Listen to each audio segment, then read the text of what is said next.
always had an interest in them. So I try to kind of do what he does. Okay. Now I realize he has a lot more like guttural and like scream in him than I do, but that's kind of what I'm going for. I used to sing like kind of like Amy Lee, and I had somebody tell me that it was insanely boring. He said it's really impressive, but it's super boring. And I was like, holy crap! Like it kind of hit me. I never really thought of it like that. And I was like, you know what, dude? It is boring. So I started trying to sing like Jonathan Davis, just like throw my voice and like see what I can come up with, you know. So that's kind of like what I'm going for, sort of. So is she the only vocalist, or is there a backup singer as well? No, it's just me. Wow, that's so impressive when I hear a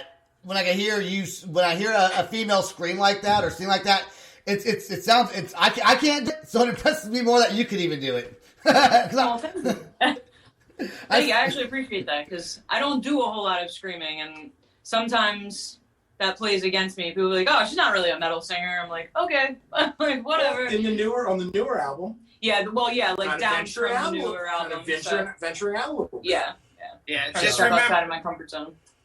Just remember, if you try to impress one, you're never going to impress anybody. So. Oh no, that's true, man. Yeah, no, that's. We have so many. Fuck you all! We'll do what we want to do. That's kind of what we do. That is actually what we do. We have so many influences in this band that it's like kind of crazy. She brings in like the Korn, and in this moment, our guitar player Julian Yeager, he recently joined a couple months back, and he brings in a lot of like the heavier stuff, like Anubis Gate and I don't know, Slipknot and things like that. Then our drummer Ted is like a death metal drummer. You guys just heard Down in the beginning of Down, there blast beats. So he's the man. When I wrote this, I did not think that there was going to be like 16 30-second no blast beats over it. And when he did it, I was just like, that's so awesome. We were both like, so it's kind of, we're going on a different ride. And me, you know, I'm a huge Supertramp fan. ABBA, oh my God. You know, so I bring that in. Yeah, there's so many influences, you know, it's not just metal. And I like a lot of genres of music too, so, you know, I try to we're out throw in different stuff. We're trying to please ourselves, yet have people enjoy it too. But like radio friendly, you know. Yeah, exactly. Yeah, you keep it radio friendly, but you know you're gonna have haters are gonna hate no matter what you guys do. No matter what. Yeah. Dude, haters make you famous. Keep on hating. Well, we're trying with Sebastian. We can't have too many haters because people start to love him too much. That's too likable, dude. Yeah, so that's why I'm the dickhead. I'll just decide to be the dickhead. That way, maybe we can get good cop, bad cop. Good cop, bad cop. Also, it'll help cut down on my emails because usually I am the nice guy. I offer the opinions to the bands that are coming on the scene, going, "Hey, you might want to try this. You might want to try this." Not gonna work for everybody. So if I'm the dickhead, maybe they'll stop emailing me. But that's I just want to know what he has to say. Yeah. 20 emails today. Hey, can we talk about roster representation? No, not right now.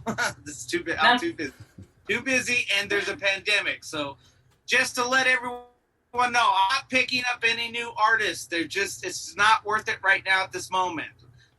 Feel free to email me. I can't stop you from doing that, but I'm not going to respond in a timely manner. There you go.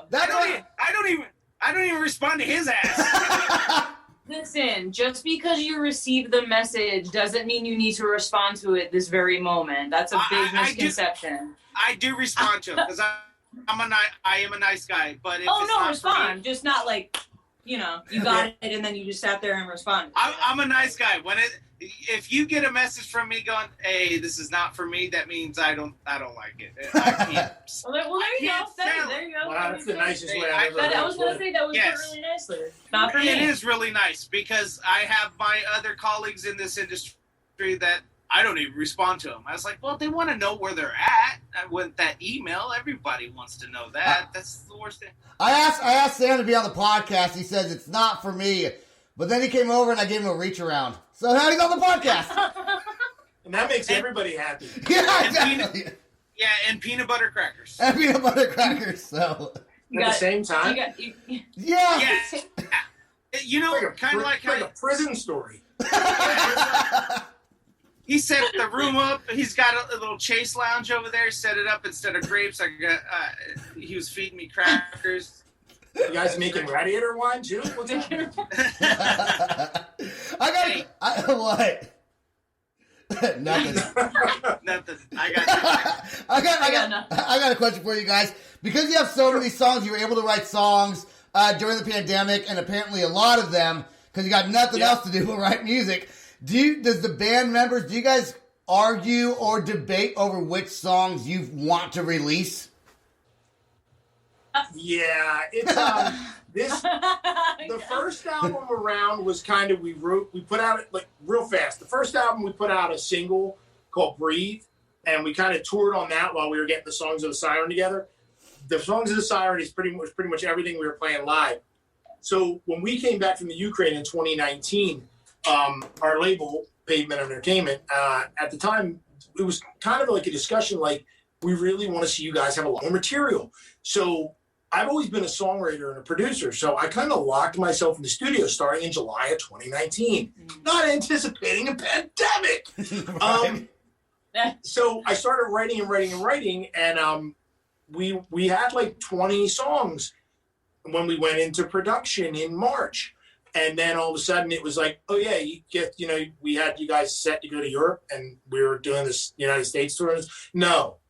So it was all of a sudden we had all this time on our hands. So she and I, through March, April, and May of last year, spent 90 days in the studio. Hours and hours. Just 10 o'clock in the morning till 3 a.m. the next day, writing and going over the material. So we ended up with a lot of songs. So now we're on the other end of that nightmare.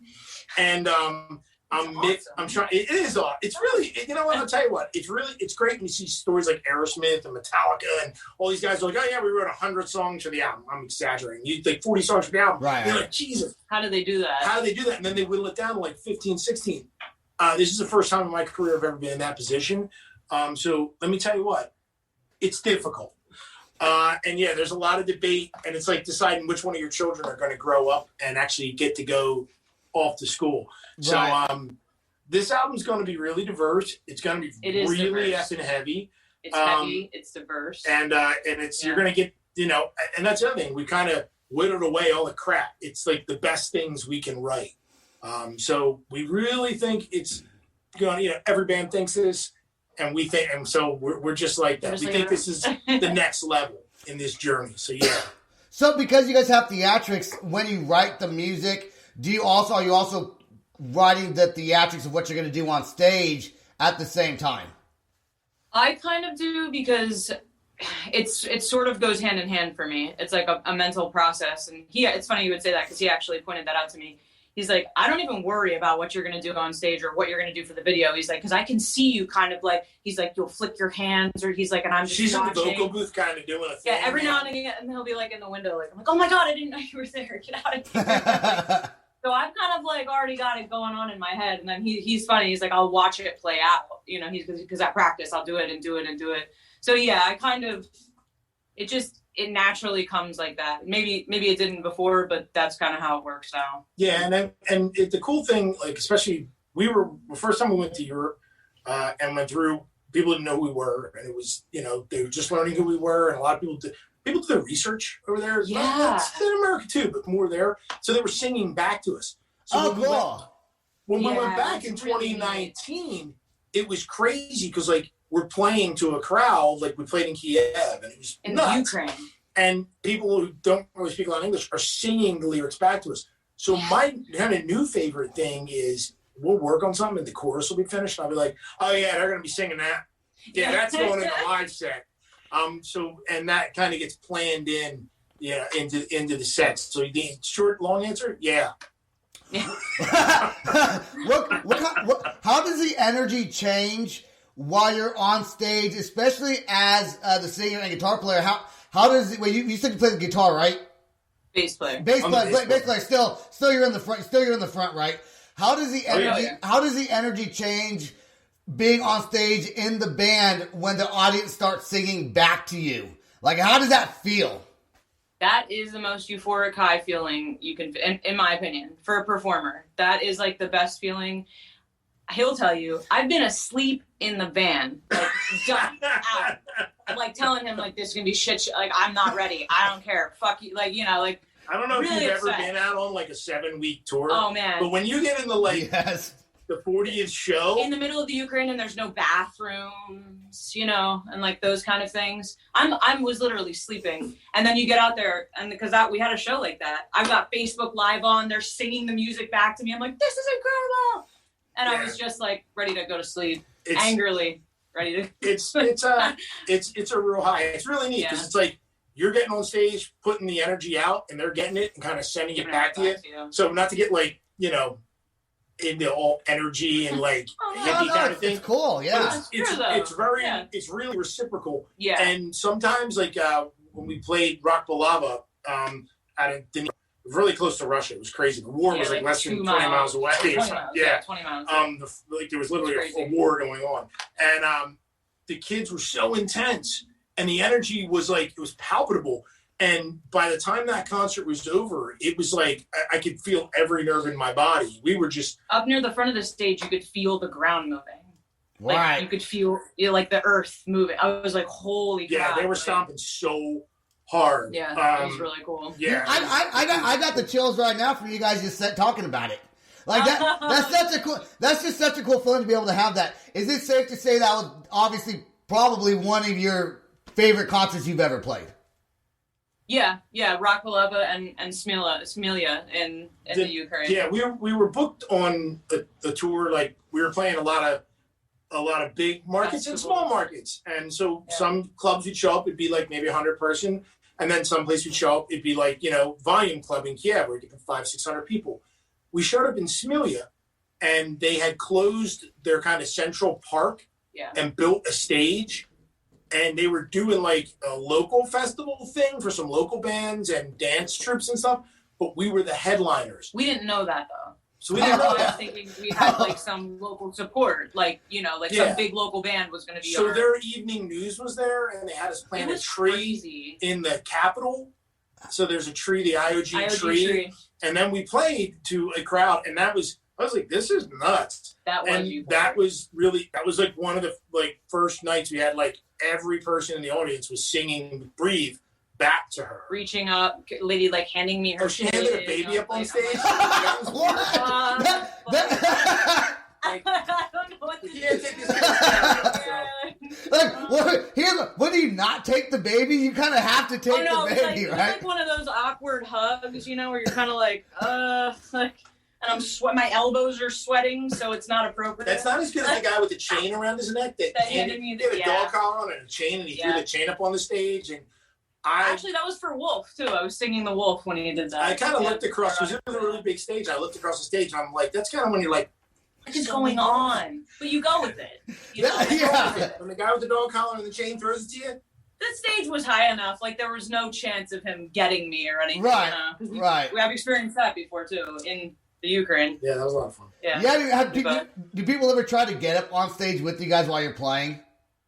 In Smelia, at that show, I only noticed because I was on Facebook Live, and I'm like, why is there who's the dude? There's a dude on stage.